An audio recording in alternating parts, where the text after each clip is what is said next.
MDP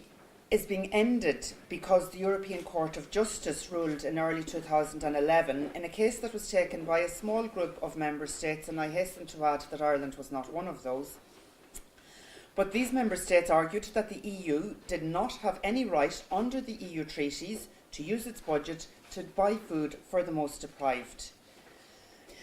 The decision, needless to say, caused absolute uproar among NGOs all across Europe, and I think I saw Robin Hannon here from EAPN who can testify to that the reaction across Europe was quite strong in relation to that, because it was really argued, how on earth could Europe be seen to abandon the most deprived, particularly at a time of rising poverty and social exclusion across Europe?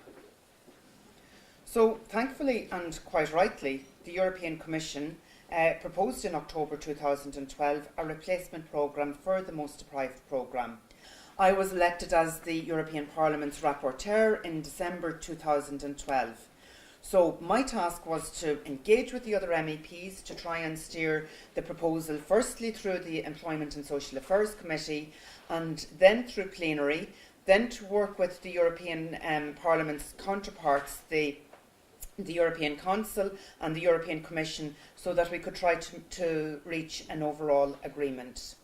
The fund is a practical expression of the Union's core values and tangible recognition of the fact that the EU is willing to play its part in confronting the challenges of poverty and social exclusion. But I would hope, as European Parliament's rapporteur, that this is just another stage in the dialogue that we are having in relation to this programme, and that we will continue the dialogue, and I will continue I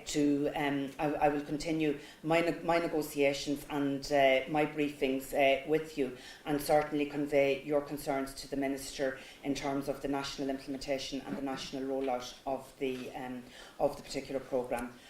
And if we manage to get this fund working well, with demonstrable effect in terms of the people that it targets, well then it will strengthen our argument and Emer's argument in the European Parliament that this kind of funding is of serious relevance to people who are very deprived and very excluded. There's no doubt about that. So, you know, I want to congratulate Emer again on having the seminar, and I look forward to getting a report. But I think also for the social affairs part of the Commission, this is a new departure as well. So hopefully we'll be able to spend this small but significant funding as well as possible to people's benefit.